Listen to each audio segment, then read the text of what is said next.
हाय नमस्कार। जोसा काउंसलिंग का फिफ्थ राउंड जो कि 16 जुलाई को रिलीज होने वाला है, क्या केवल वो आईआईटी के लिए होगा? एनआईटी डिप्टी और जीएफटी के लिए सिक्स राउंड का कोई औचित्य नहीं है। फिफ्थ राउंड के अंदर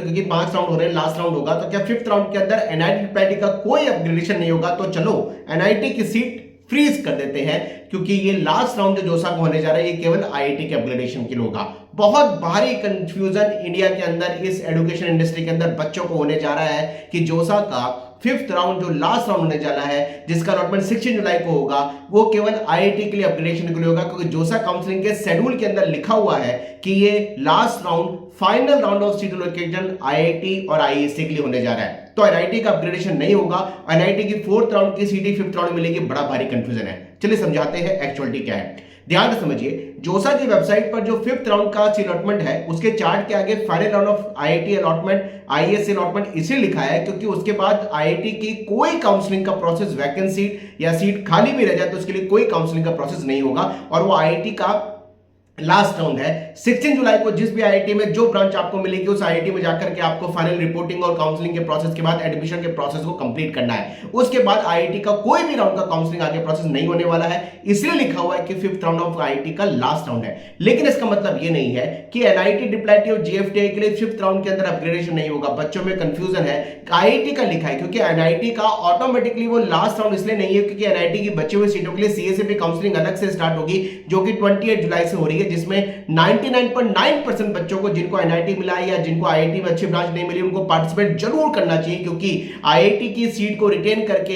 एनआईटी की जोसा की सीट को रिटेन करके सारे बच्चे सीएसईपी काउंसलिंग में पार्टिसिपेट कर सकते हैं और सीएसईपी काउंसलिंग में पीछे के रैंक तक, लैक्स रैंक तक कॉलेज मिलने की प्रोबेबिलिटी है। तो बच्चों कंफ्यूज मत होइए, जो लास्ट राउंड का अलॉटमेंट है वो एनआईटी डिप्टी, जीएफटीआई का भी है, आईआईटी का भी है, वो सबके अपग्रेडेशन का है। इसलिए कोई भी बच्चा अभी फिफ्थ राउंड के, फोर्थ राउंड के अंदर जो मिली हुई सीट है एनआईटी डिप्टी की, वो फ्रीज नहीं करेगा। हर किसी बच्चे को अपग्रेड कराना है। इस कंफ्यूजन मत आइए कि फिफ्थ राउंड का अलॉटमेंट अपग्रेडेशन में नहीं होता, हम फोर्थ राउंड की मिली हुई सीट को फ्रीज करते हैं। जी नहीं, अगर आपको एनआईटी मिला है, ट्रिपल आईटी मिला है, आपको कोई भी कॉलेज मिला है, बंदो आईआईटी मिला है, कोई बच्चा फ्रीज ना करे, क्योंकि फिफ्थ राउंड के अंदर सबसे ज्यादा अपग्रेडेशन आने के चांसेस रहते हैं। फिफ्थ राउंड एक ऐसा राउंड है जिससे सबसे ज्यादा अपग्रेडेशन होता है। अभी तक सेकंड, थर्ड, फोर्थ राउंड में भले अपग्रेड ना हो, लेकिन फिफ्थ राउंड में अपग्रेडेशन होने की प्रोबेबिलिटी सबसे ज्यादा रहती है। इसलिए कोई बच्चा फ्रीज मत करे। ये जो अलॉटमेंट आने वाला है 16 जुलाई को फिफ्थ राउंड का, कंफ्यूज मत होइए। ये आईआईटी का अपग्रेडेशन का राउंड भी है, ये एनआईटी का भी है, ट्रिपल आईटी का भी है। कमेंट बॉक्स में लिखिए अपनी queries. Wish all the best. नमस्कार।